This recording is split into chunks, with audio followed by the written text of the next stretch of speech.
Welcome to Paint and Panel Live. Please take your seats and switch your mobile phones to silent.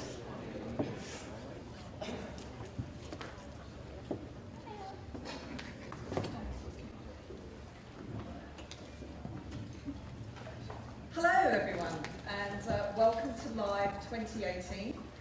This is the first time that it's taken place in Melbourne, and thank you all for coming today. Today is all about connecting. The more we connect with others in the industry, the more successful we become. So it's a win for everyone just for turning up, so well done. We hope that you learned something today that you can take back and use in your business tomorrow. Today would not be possible without Accent Nobel, who have sponsored Live because they want to support and encourage a thriving, connected repair community. So can we connect our hands together and give a round of applause?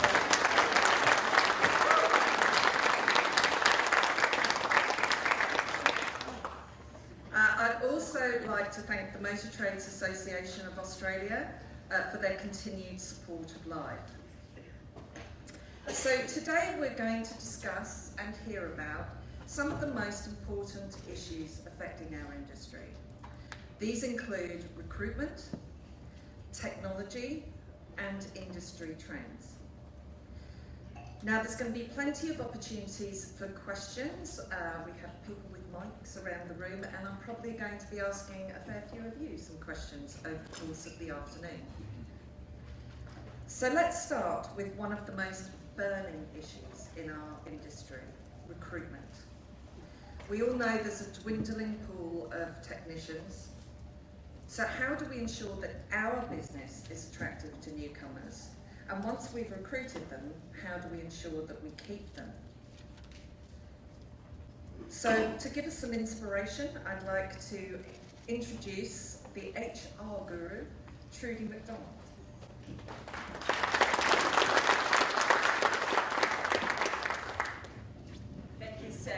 Good afternoon everyone, it's a pleasure to be here. I've been really fortunate in my career that I've had the opportunity to work across most industries, and it won't surprise you that one of the most common themes that I hear is that it's really tough to get great talent out there in the market. Secondly, how do we keep people when they come and work for us? But I think even more importantly, from your perspective as business owners, how do we create a high performance team? So that ultimately you've got maximum productivity and you're getting the return, the financial returns that you need as a business by maximising the performance of your people. So that's what I'm particularly passionate about. How do you take businesses to the next level of performance through the people side of the business? And that's what I'm going to share with you today. Now, from the people side of your business, there's so much that you can do. Does anybody here tend to get a little overwhelmed sometimes when you think about the people side of the business? What you need to do, there's lots. So what I've got up here for you is what I refer to as this journey to greatness. And you'll hear me over the next 40 minutes or so differentiate between what's good and what's great. Because good's another word for average at the end of the day. And if we continue to be just good, over time good won't be good enough because there's going to be competition that will ultimately go past us. It's really interesting. I was talking to somebody in your industry just a few weeks ago, and they said that they reached out to one of their biggest customers and they just wanted to check on satisfaction. And the customer said, look, within the space that you're operating, yes, you're the best. However, we're not satisfied with you. And that was a really, really interesting statement for them to reflect on, because from a customer perspective, they're actually now seeing what the industry or what suppliers are doing more broadly and saying, you know what, there's things that we just expect of you that even though your industry may not be doing them, as a customer, we expect things such as incredible service and technology and efficiencies and some of these things that we may not necessarily be delivering. So hence the difference between what's good and what's great.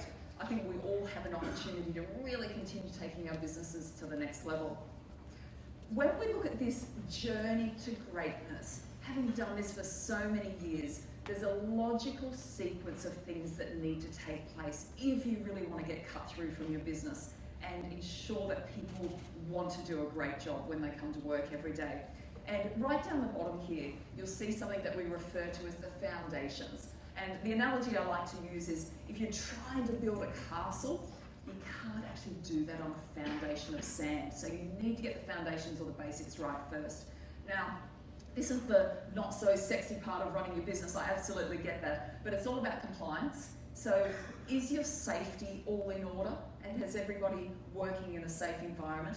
Do you have good employment contracts that protect you as a business? And are you paying your people appropriately given the awards that they're in? The other piece to that is, do you have access to good advice when you've got people issues? And I'm talking about advice when your people issues are this big, not when you've got to pick up the lawyer and pay a hell of a lot of money because it's actually too late and it's already gone down the path. So that's one aspect to think about, and that's at the absolute foundation, because if we don't get that bit right, some of the more strategic things you can start to do on the people side to grow your business will ultimately come crumbling down if you haven't got that framework in place. But once you've got that in place, we've got the opportunity to start to get a whole lot more strategic in terms of driving a high-performance culture. And there's a bit of a trifecta here. The first is this concept of defining greatness. Who here wants to have a great business in the future? Hands up. Most of us do, right? So the first question to ask yourself is, do you actually know what it means to be great? Have you got a good mental picture of what greatness looks like for your business in the future? And once you've got that, does everybody in your business actually understand what that looks like? Now that's really critical, because once you've got the picture of greatness for your business, it's then about talking to everyone in your business and making sure that they understand for their individual role when they show up every day at work, what greatness actually looks like for them. And I'm going to show you how to do that a little later on in the session this morning. That's step number one. Step number two is, once you've defined greatness, then what we need to do is then measure it. So how do we create this culture of accountability where people not only want to be great when they show up to work every day, but they've got the disciplines and the frameworks so that they know how they're tracking against what great looks like. That's the second step. And then we get to the third step is, how do we reward greatness? Now the language here is really important, because what I find with a lot of businesses is they reward people for being good, or they even reward mediocrity. I was actually out with a factory earlier this week, and they had a bonus system in place, and it was a weekly bonus, and this is what the guys on the shop floor got. This is what they had to do to earn their bonus. Number one, if you showed up to work, you got $25. Number two, if you clocked in and you clocked out at the end of the day, you got another $25. And then you got another $25 if you actually did some of the compliance stuff that they needed. What's wrong with that picture? We're already paying people really, really good money, and they felt as though they had to pay extra just to get them to be good or to be average. So as leaders, I think we've got an opportunity to really shift the mindset so that we can define greatness. Let's measure greatness, and then let's make sure we're actually rewarding greatness. Now, there's something really interesting that happens here, is because when you start to create a culture or an environment where people want to be great, you attract more great people. Great people don't like being around average people or around mediocre people. And in fact, that's one of the keys to retention. If you want to retain your great people, you've got to make sure you've got a team of great people, because great people do not want to be around average or mediocre people. So that's the second step, and I'm going to focus mainly on that today. However, there's more to this journey, as you can see. So the next thing is, how do we hire great people? And particularly, how do we make our small business attractive when there's competition, when there's larger businesses out there who are providing career paths or paying more money? How do we get them to come and work for us? And that's absolutely critical. Now, the good thing is that being a small business, you've actually got a distinct advantage. And that advantage is you can create an environment and a culture where people want to come and work for you. And it's not all about the money. Do you think if you're trying to drive a higher level of performance, if we pay people more money, we'll get more out of them? What do you think? Yes, no, to some extent. Money's a bit of an interesting thing, but here's the big takeaway when it comes to money. Number one, people need to perceive that they're paid fairly. So you have to pay people fairly. Otherwise, some of these other things I'm going to talk about today just won't matter because they will go somewhere else to be paid fairly. However, once you've paid them fairly, paying them more money actually will not give you improved productivity and performance. Lots of research around that.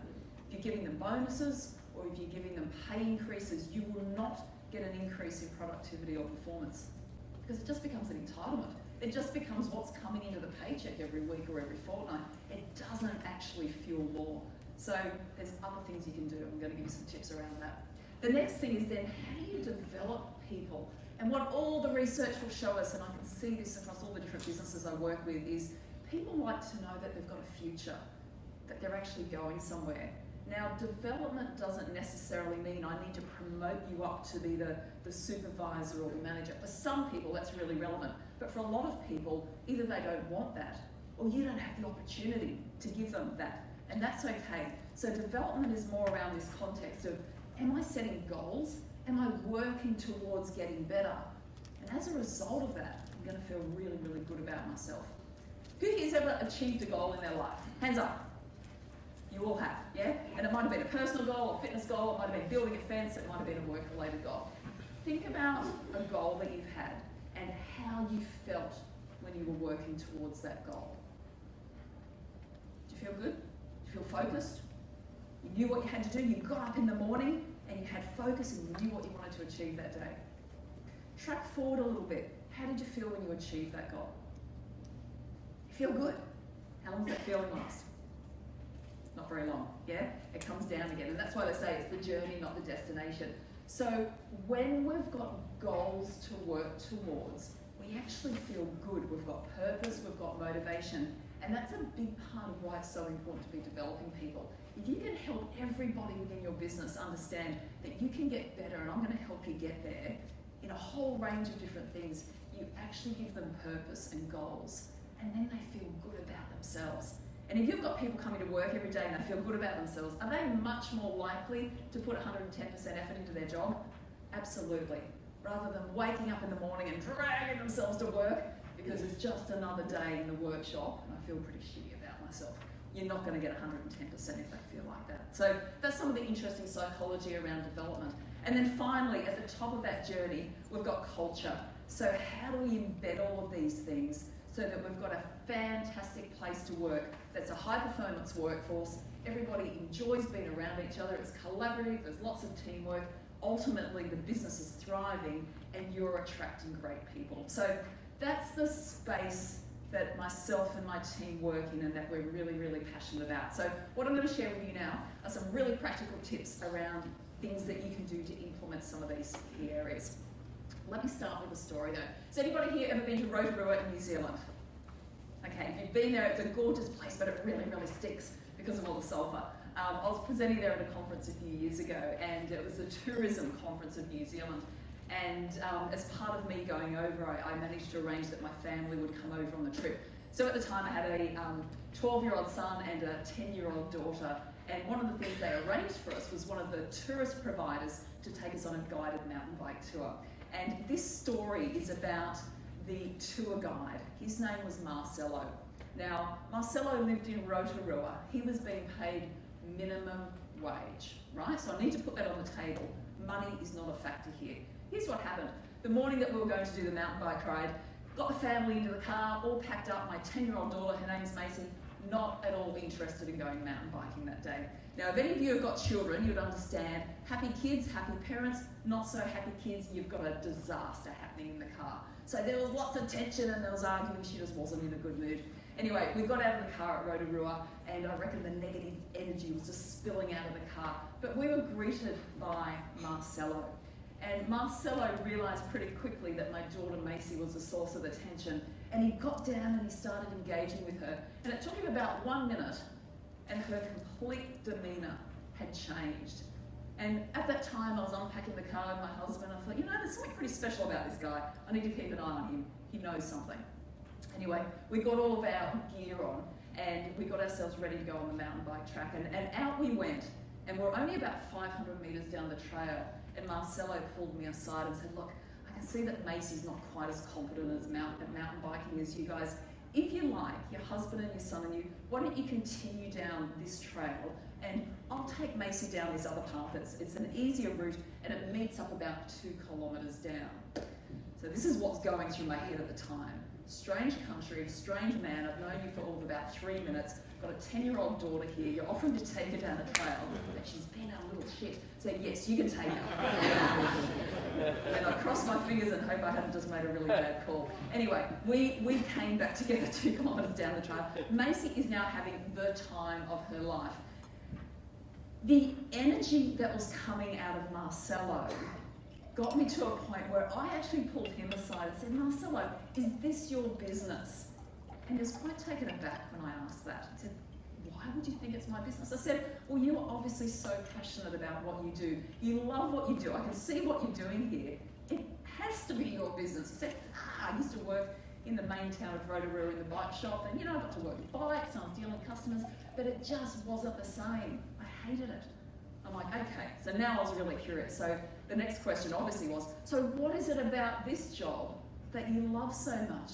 And he said, well, you know what? I feel valued, I feel appreciated, the boss is fantastic, I know what's going on, but the big thing is, I love mountain biking. I'm like, yeah, well, you've got to deal with bikes in the bike shop, what's the difference? He said, well, I'll work this out. I worked out that if I make sure that every single person who comes here has an incredible, memorable experience, they'll go and tell all their friends about it. More people will come to this bike trail, and I'll get to keep doing what I love, which is mountain biking. I thought, you know what? You've worked something out for yourself here, mate. He's created a purpose for himself that meant that every day when he came to work, he was just throwing everything into it. And it was oozing out of his pores. He was exceptionally passionate. Anyway, I remember vividly, we climbed this mountain together as a family, and we were overlooking the sights of Rotorua. And he asked us where we were staying, and I told him the hotel. I said, yeah, if you just look over there to the left of that tree, and behind that pole, there's your hotel. And he was telling us about the history of the place. We had an amazing time.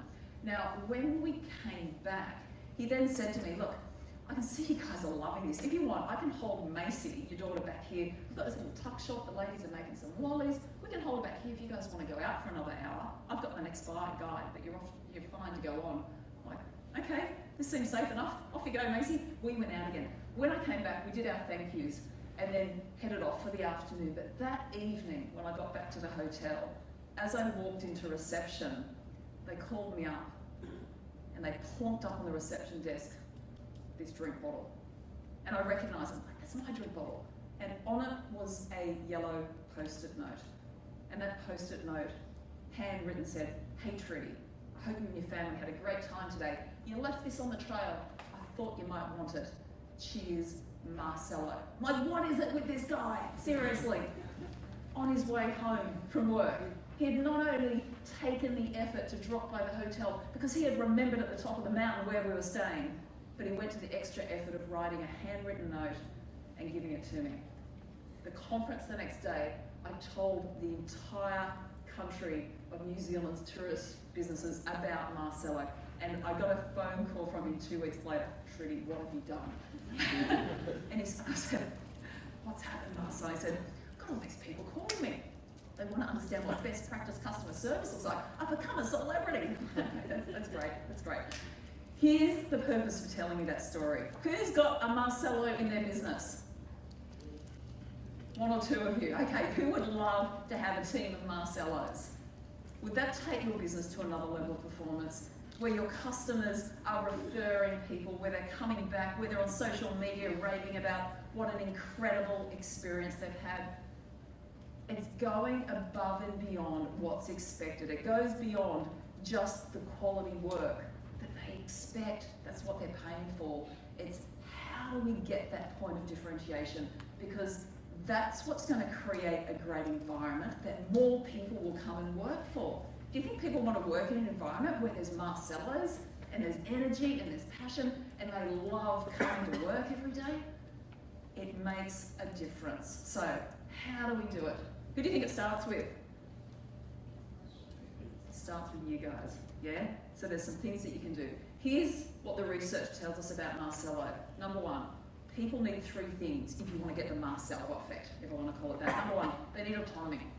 People need to feel empowered and trusted to do what they think they need to do a great job. Now, you've got to put boundaries around that, right? Because you've got processes and systems, but within that, nobody told Marcello to offer to take young girls down Trail B. Nobody told Marcello to make sure you take note of where they're staying and drop the drink bottle at the hotel on the way home. He felt empowered and had enough autonomy to do that. So how do you do that? You talk to your people and you explicitly instill trust. I trust you to make a call on this. And when they get it wrong, you don't berate them and put them down in front of everybody. What you do is you go, all right, what do we learn from that? What can we do differently next time? And that will empower them to want to actually go above and beyond. That's the first thing. The second thing is this concept of mastery, and that's about getting better at something. What do you reckon Marcello was getting better at every single day when he went to work? Yes, he was getting better at mountain biking, and he was the master of it. You should have seen him go off those jumps. The second thing was customer service. He was the master of dealing with people. Imagine if the technicians and the panel beaters and your supervisors were the masters of building high-performing teams, and were the masters of productivity, and the masters of making sure that your customers walked away going, wow, not just, yeah, thanks, here's the money. It's about creating those wow experiences. How do we get them to have that as a focus? And then finally, the last one is purpose. It's what is it that gets me out of bed every day, other than picking up the paycheck, that makes me want to come to work. Now, the purpose is a very individual thing, and the only way you can find that out is by actually talking to people and engaging them. Find out what they're passionate about. And for a lot of people, the purpose for panel beaters and for technicians is the sense of pride they get from doing a fantastic job and knowing that people give a damn about it. So here's the other big overriding thing. If you want to create a high-performance culture that people want to come to and want to stay with, people need to feel valued and appreciated. It's huge. Now, how much does this cost you, do you reckon? Nothing. It costs nothing, and this is where it starts with you. Free advice today. If you can make your people feel valued and appreciated, they will want to keep doing more of this. Has anybody ever worked for a manager or a supervisor in your career that focused on the 3% of things going wrong and ignored the 97% of things that you were doing well? Yeah? We've all been there, or we've all seen it, right? How did you feel? You feel like shit, yeah? And then you leave. And if you feel like that, do you reckon you're going to give the Marcello effort? Of course you're not. You're going to do the minimum to get by. Yeah? And then that impacts your personal life as well, and then you've got this awful cycle going on. Don't be that manager. Don't be the manager that only focuses on the 3% of things going wrong. Catch your people doing things right. Doesn't matter if they're this big. Now, how do we do that? We've got to do that in a really authentic way, right? It's not about sitting them down and having a meeting and saying, mate, good job. That feels really awkward, right? It's when you walk past them. It's catching them. And working with a bunch of welders recently, I asked a group of welders and boiler makers, I said, what could we do to make this a great place for you to work? And I had radio silence until one of them finally said, you know what, Trudy? I remember a few years ago, the general manager actually came out onto the shop floor. And there I was welding, I was sweaty, there were sparks flying everywhere. And he came up and he put his hand on my shoulder and he said, mate, I just want to say thank you. Because this job that you're working on is for BHP, they're a new customer for us. This customer is going to turn our business around, and I just wanted to say thank you for the work that you're doing. And he said, it's happened once, it happened 2 years ago, and that's what we need more of to make us a great place to work. This guy's earning minimum wage, didn't even talk about money. That's what he wanted more on. So, something to think about. Have you created a culture in your business where we go right back to basics and actually make people feel valued and appreciated for what they're doing? Catch them doing good things. Now, here's what the research will tell us on this. To get the Marcello effect, people need to hear from somebody in the business once every 7 days that they've done a good job. We're an eating bunch, aren't we? Once a week. You might even want to put it in your calendar. Have I spoken to everyone in my team, or is somebody talking to everyone in my team to catch them doing something good? It's easy to catch them doing the wrong things. Catch them doing something right as well. All right. So that's the big on the motivation. Now, let me help you with some of the disciplines and the systems that we can embed into our business to help create this high-performance workforce and the thing that we want. So, as mentioned earlier when we spoke about that journey, it's about defining greatness. What does great actually look like? We can't expect people to be great if we haven't had that conversation with them, because they're just guessing. Their idea of what great looks like could be very different to your idea. Second thing is, how do we measure it? How do we actually hold them accountable for being great? And then thirdly, how does this whole money thing tie into it? So let's talk about defining greatness for a moment. To be great is a combination of what you do and what you deliver, but it's also how you go about it. And it's the how that a lot of people miss. Who's ever had somebody working for them who's pretty good at what they do, but nobody likes them?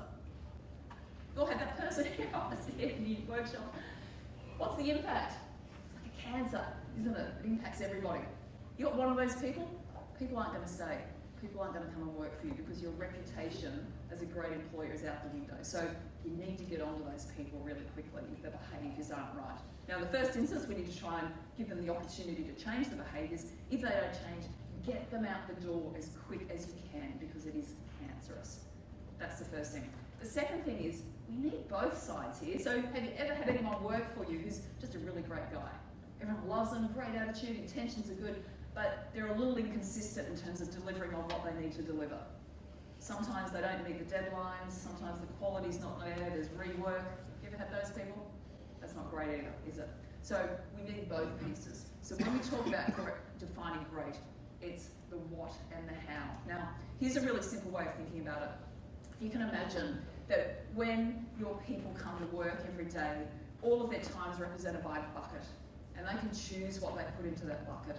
They can put sand into that bucket, and that's all the little things that they need to do. All the busy work that's probably not adding a whole lot of value, including having a chat, going to the coffee machine, maybe checking some emails, fiddling around with some paperwork, time-wasting stuff that actually fills up a lot of our day. Some of it we have to do, but some of it we probably don't need to spend as much time, yeah? They can fill up their day with gravel, and that's usually the stuff that's on their to-do list, or they can fill up their day with rocks. And the big rocks are the things that you would say define greatness for the job, the things that actually really matter for what they're doing. So what happens with most people is there's not enough hours in the day to get to the stuff that really matters. Do you ever hear that from you guys? We're too busy. There's not enough time in the day to get done what we need to get done. And that's often because people are stuck in the gravel and the sand. Here's what we need to shift. We need to refill that bucket in the reverse order. Work out what greatness looks like for people in your team and create a culture where that's what they focus on. So I'm going to give you a 1-minute exercise. Within your tables, just have a quick chat to ask yourself, for your technicians and for your panel beaters, what does great look like? If you were to sit down with them and say, guys and girls, this is what great looks like moving forward, what would be those things? Off you go. You've got 1 minute. Have a chat.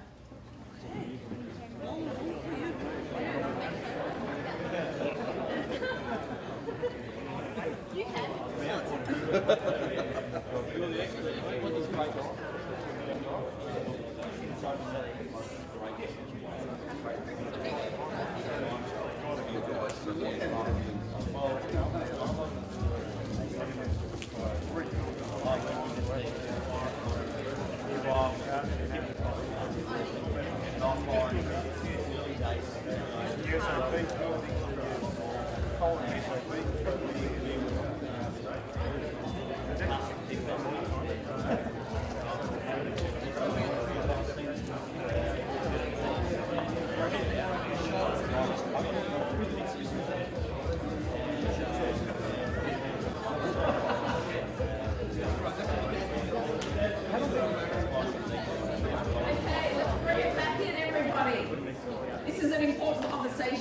spend hours, so maybe in the afternoon tea break you might want to continue that. But let's see if we can hear a few thoughts from the audience. Within your table, hold up your finger and on the count of 3, point to the person at your table that's going to share just one idea. 1, 2, 3. Now,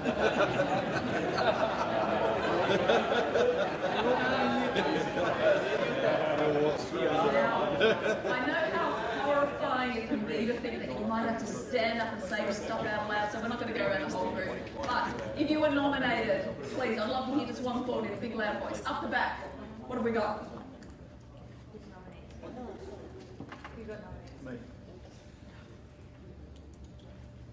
Getting the job done in the time to meet the time.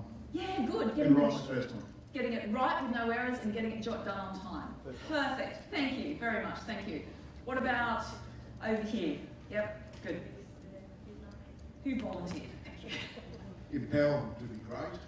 What was that, sorry? Empower them to be great. Empower them to be great, yeah. And that's particularly important for your supervisors and your managers to make sure that they're empowering people. Thank you. Very good. And just one more. Maybe over there. Yep. Thank you. We just come up with teamwork. Teamwork, yeah. Someone who plays. Yes. Yeah, and that, thank you very much. Thank you all. So that not only creates an environment where we're not feeling as though we're in silos, but we don't have blame, right? I was just talking to my husband earlier today, and he was working with some guys who were helping him fix a jetty. So we're very fortunate. We live right up the north coast, and they're just doing some work on the jetty. So, oh my goodness, I'm so appreciative of the culture that we've got. It's like, this is unusual to hear from you, honey. And he said, you know what, I'm just watching these guys out here, they've made a mistake. And the blame that I'm observing as a customer happened between them. He said, it is horrifying. He said, I can hear the supervisor on the phone berating and yelling at them. I can hear the conversation between them where they're blaming each other and they're all pointing the fingers. Now we're hearing this as a customer. So you want to hope that your customers aren't hearing that, but teamwork becomes critical because you want to create an environment where everyone says, okay, this is our problem. Solution focused, what are we going to do about it? Not blaming each other.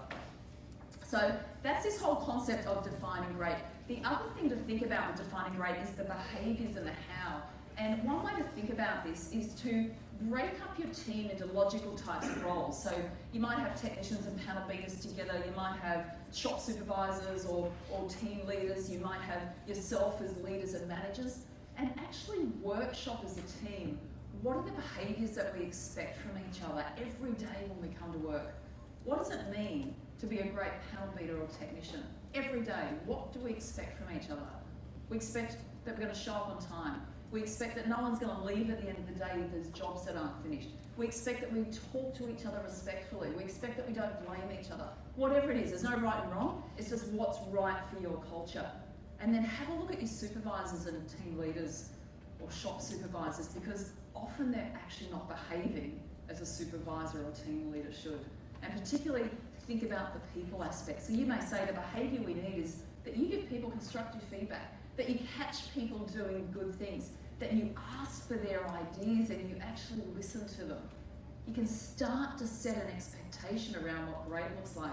And then finally, for your role as managers, ask your team what they want from you. It's really, really insightful. They might say, I want regular feedback. I want to know how I'm going. I want to know that I've got a future here and how can you support me to get better and develop? Because it's these simple things that will retain people and make it a great place for people to come and work. So that's the other tip on defining great. Now, that's actually the most important thing to do, because once you've got that, this next step becomes relatively easy. And this is now, how do we measure it? How do we create a culture where people actually want to be great and we're holding them accountable to be great? So here's the research around that. If ultimately we're trying to create highly engaged high performers, let's just call that Marcella's, right? There's a whole lot of stuff people need. And you can read it up there for yourself. But basically, people need feedback. They need to know that I've got a future here. And let's have a conversation around what that means for me. It doesn't necessarily mean being promoted, but it might be that you're empowering me and trusting me so that I can work on some more complex jobs or some jobs that I can get some real pride around. It might mean that I'm an apprentice, and how are you going to help me develop my career and future? People need to know that they're going to get rewarded and recognition for going above and beyond. So here's the interesting thing with remuneration and rewards in general. Treating everyone the same is the least fair thing you can do. That's a little bit contradictory, right? Treating everyone the same is the least fair thing you can do. But let's think about this. You've got two panel leaders.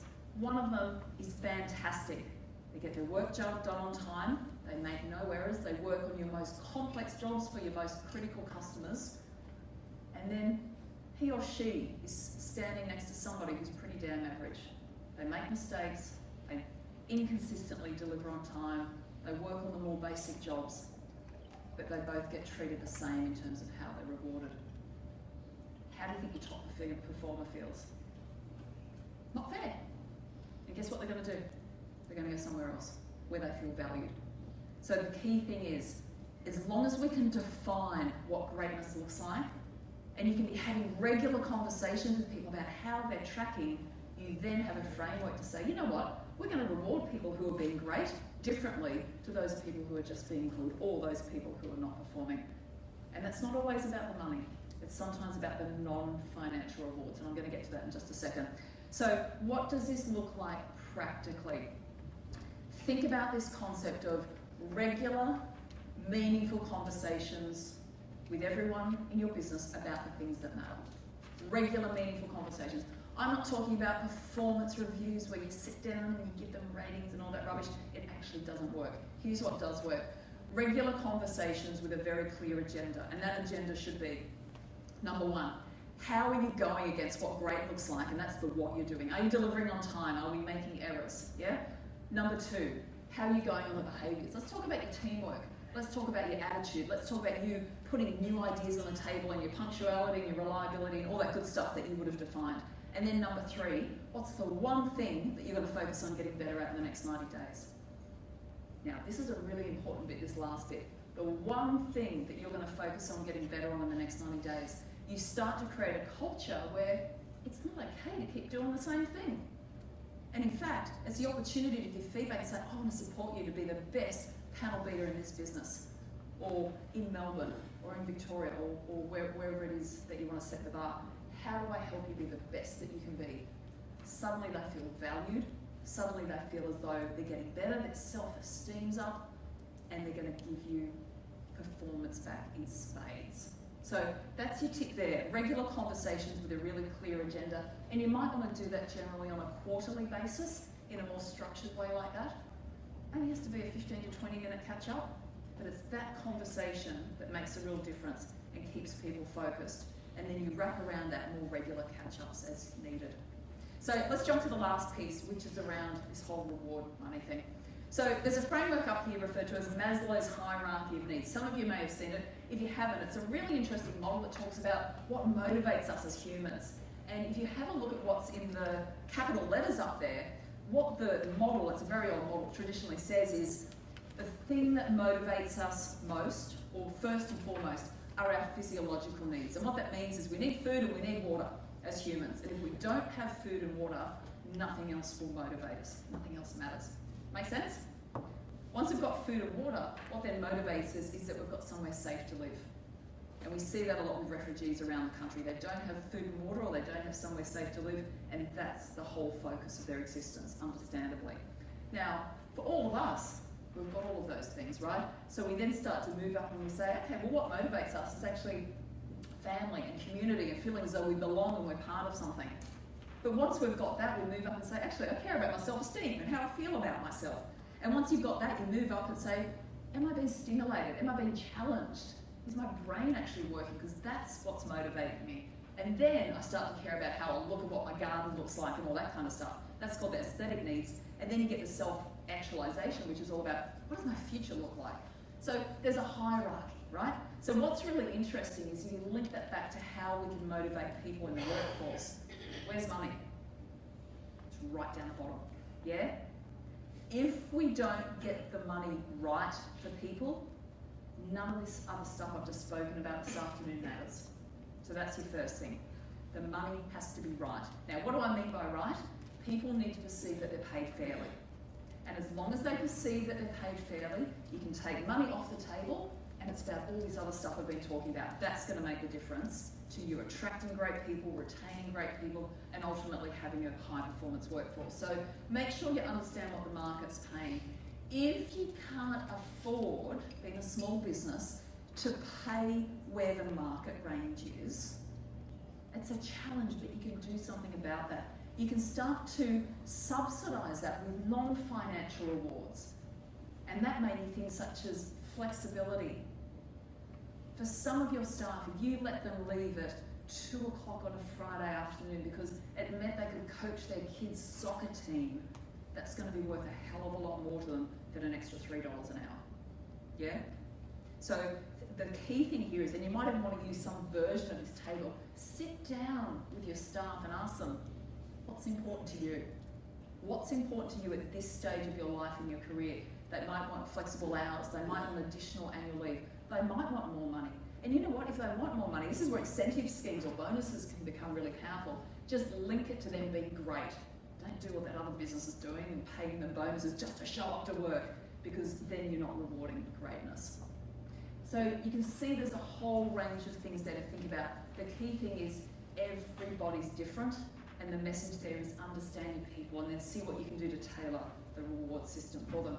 So with that, there is a lot of information I've shared with you today, and hopefully there's been 1 or 2 things that you've been able to think about, okay, I might be able to do something with that. This is not easy, as you know. So what I wanted to offer to you, if you like, get out your phones right now, so this is very unconference-like, get out your phones, it's okay. If you want to go to that website, you can simply put in your contact details, or you can take a photo if you like, and here's what I've got for you as a free takeaway. Number 1, a 10-week video series. So this is a series of 3-minute videos that are going to give you step-by-step instructions on how to implement a whole lot of this stuff that we spoke about today. Yeah, really practical tips. Here's what you need to do in order. That's the first thing. The second thing is you get a copy of this presentation. Third thing is there's a bit of a checklist for you, because sometimes you don't know where to start. A bit of a checklist to work out where you can go. And then thirdly, there's an overview of some of the ways that we can help you if you're interested, and we would certainly be delighted to do that. My colleague Ella is over there in the back corner, so we're going to be sticking around in afternoon tea. Feel free to come and chat to Ella and I, and they're also going to be walking around with a bowl if you wanted to put your business card in, or just write your email address on a bit of paper, pop it in there, and we can certainly get you access to all of this as well. Now, we've only got a minute or so left. Are there any questions that anybody's brave enough to ask? Otherwise, Ella and I will be out there in afternoon tea. Any burning questions? No? All right, excellent. Thank you very much, everyone. It's been a pleasure this afternoon.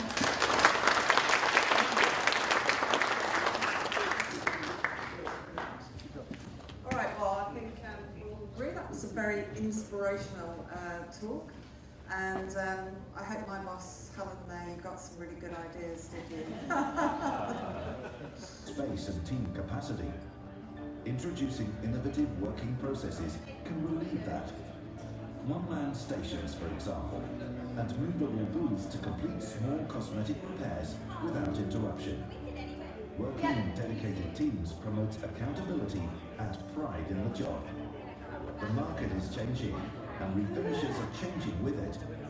By specialising, by working together, by responding to new customer attitudes, and by optimising working processes. I was talking to someone yesterday, and it was her lucky number and her partner's lucky number. In the market of tomorrow.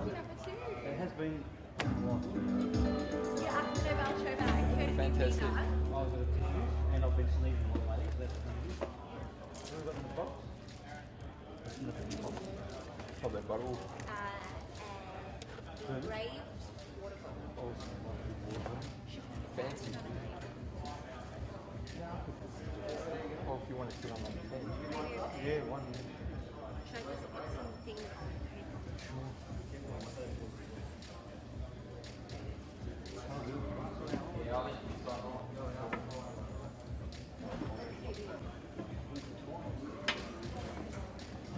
We'll sit out for. Let's sit on this table and we'll bag that.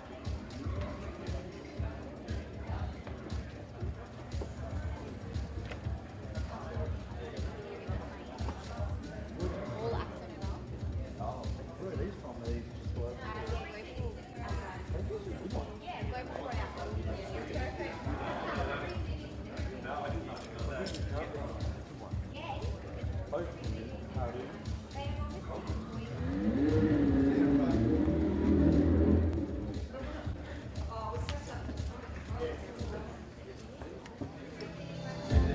you ever think about what's behind an invisible repair? It's an important question. The business of vehicle refinishing and delivering right first-time colour is incredibly complex. Check out these facts. More than 230 vehicle manufacturers operate globally with over 700 production locations. They select from over 2,000 pigments to formulate their colours, with more than 1,800 new and increasingly complex colours added every year. The same colour can be applied in multiple countries from different paint suppliers with a variety of different technologies and application processes at the production facilities. This causes minor yet significant colour variation when vehicles being shipped all over the globe.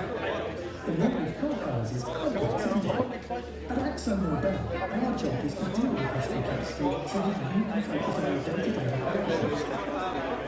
Since the early 1970s, we've been leading the industry by introducing breakthrough technologies such as colour, mix, and the first industry structure for photo-etching.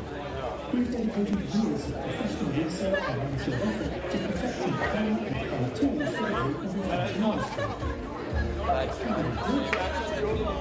using the high-end AkzoNobel process, we formed a digital colour solution which includes the this delivers zero digital colour outcome to you that brings measures of improvements in your business. So we simplify the complexity of colour and you maximize profit. Talk to us about how we can support right first-time colour for your business.